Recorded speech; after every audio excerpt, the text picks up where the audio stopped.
Elle vient du Togo. Ses plats naviguent entre les saveurs de l'Afrique, de l'Europe, mais aussi du Moyen-Orient et de l'Asie.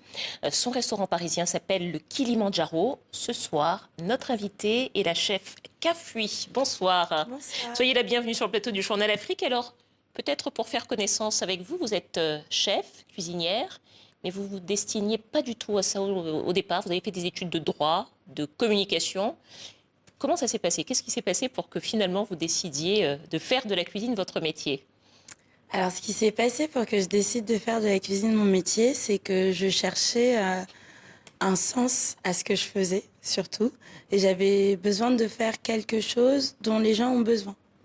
Pas quelque chose de pas tangible, j'avais besoin de faire quelque chose de palpable. Et la cuisine, c'est un métier où ça change tous les jours. Je suis quelqu'un qui a besoin que sa vie soit très dynamique, donc du coup, et qui a beaucoup d'imagination et qui cuisine depuis très longtemps. Donc du coup, je me suis dit, et si je faisais de ma passion mon métier? Surtout, vous m'avez dit quelque chose avant le début du journal de très joli que j'ai retenu. Vous m'avez dit, j'aime rendre les gens heureux Oui, avec la nourriture. tout à fait. C'est quelque chose qu'en fait j'apprécie quand les gens mangent et que on se dandine sur la chaise ou parce que tellement c'est bon ou tout simplement qu'on sourit ou que plus personne ne parle tout simplement parce que on apprécie le moment qu'on est en train de passer. En effet, la nourriture rend heureux. Alors, on voit quelques images de ce que vous faites, des Oui. images de votre restaurant, le Kilimandjaro. Alors, vous avez des plats qui ont des noms vraiment évocateurs. Je crois que vous avez un plat qui s'appelle le mafessini. Oui, Vous avez aussi le lomé Tokyo. oui. Alors, le douala Séoul. Bon, là, on voit un petit peu l'inspiration. Mais le mafessini, ça veut dire quoi? C'est quoi ce Alors plat? un maffettini, c'est un peu comme si vous aviez une maman italienne et une maman malienne qui s'étaient rencontrées et qui avaient décidé de créer un plat. Voilà, le maffettini, c'est un rappel à la Sicile, à l'Italie. C'est un rappel aussi au Concrètement, ça se Mali. présente comment? Il y a quoi dans le plat? Qu'est-ce Alors qu'on y c'est voit? un arancini au cœur de mafé et poulet ou au cœur de mafé et légumes. Donc c'est comme si vous pouviez transporter votre mafé. Alors, l'arancini, pour ceux qui ne connaissent pas, qu'est-ce Alors que c'est? l'arancini, c'est une petite croquette de riz italienne panée dont en fait on utilise le risotto du lendemain et on en fait des boulettes qu'on garnit. Voilà. Alors, sur les images qu'on continue de voir, alors là, on devine qu'il y a de la grenade. Oui. Et puis surtout, il y a une spécificité à tout ce que vous faites. C'est beau. Parce que vous pensez que la cuisine doit être belle Oui. aussi, et pas seulement bonne, mais les deux en même temps. Tout à fait. Je trouve que ces dernières années, il y a aussi cet essor des réseaux sociaux qui fait que il y a énormément de restaurants qui sont très beaux, mais quand on s'assoit, c'est pas forcément très bon. Et là, pour le coup, je voulais allier l'utile à l'agréable et que ce soit bon, beau et sain. Alors, vous nous avez apporté quelque chose et Oui, ça sent déjà très bon, c'est déjà joli, ça merci. sent bon. C'est du chaud, c'est du froid. C'est du chaud. Alors, est-ce que vous pouvez nous dire ce qu'il y a, ce que vous nous avez cuisiné? Alors, ce sont des gnocchis d'igname au lait de coco avec ce sont des gnocchis d'igname avec une petite sauce au lait de coco et au parmesan et des petits légumes croquants. Donc, c'est un plat complètement végétarien. Complètement végétarien. Alors d'ailleurs, vous faites de tout. Vous faites des plats, parce qu'aujourd'hui, il y a beaucoup de demandes sur la cuisine, de plats végétariens, de plats sans gluten, en tout cas en Europe.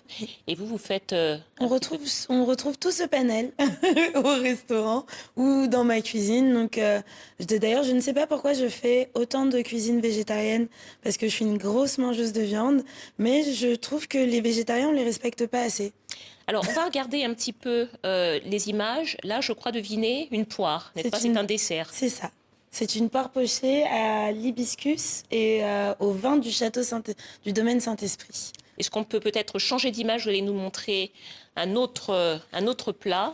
Alors ça, c'est un jollof rice servi dans une feuille de banane avec un agneau cuit pendant 7 heures et des petites bananes plantains et un dja du Bénin. Alors, le jollof rice, c'est un plat qui est très fréquent, qui est très commun en Afrique de l'Ouest, au Nigeria Oui, notamment. C'est un riz mélangé avec beaucoup cuit dans de la sauce, c'est bien oui. ça? Alors le jollof rice, c'est un riz cuit dans de la sauce avec des tomates, des poivrons, des oignons. On mixe un peu le tout Et ensuite, on cuit le riz en ajoutant bien sûr des épices et on cuit le riz dedans. Alors, je disais en vous présentant que vous avez fait la cuisine après avoir entamé des études de droit, de communication, mais vous avez quand même été formé chez les plus grands. Vous étiez à l'atelier Ducasse et puis ensuite vous avez travaillé dans des grandes maisons parisiennes, notamment les restaurants de la Tour Eiffel, qui sont Oui. des endroits prisés, la maison du Danemark et d'autres. Et on voit vos plats sur l'écran. Et j'ai envie de vous demander ce que vous avez appris de ces grandes maisons françaises, parisiennes, et ce que vous avez mis de vous-même dans ce que vous faites, finalement, ce qui est votre identité dans l'assiette. Dans les grandes maisons, j'ai appris surtout la rigueur, la technique, donner de l'amour à l'assiette. Bon, chose que j'avais aussi appris à la maison parce que j'ai une maman qui cuisine énormément et c'est avant tout elle qui m'a transmis la passion de la cuisine. Et ce qu'il y a de moi dans ces assiettes, c'est surtout mes origines. En fait, c'est qui je suis. Voilà. Je suis je suis africaine, mais j'ai grandi ici. Et du coup, ben, c'est tout ce que je suis. C'est une cuisine de rencontre, comme vous disiez tout à l'heure. C'est comme si deux mamans italiennes et maliennes se rencontraient. Autre question, vous avez une partie de votre succès a été fait aussi grâce aux collaborations que vous avez eues avec notamment des sportifs, les joueurs du PSG par exemple, ou bien des égéries de certaines marques sportives. Comment s'est passée la rencontre d'ailleurs entre les deux? Alors, je ne sais pas.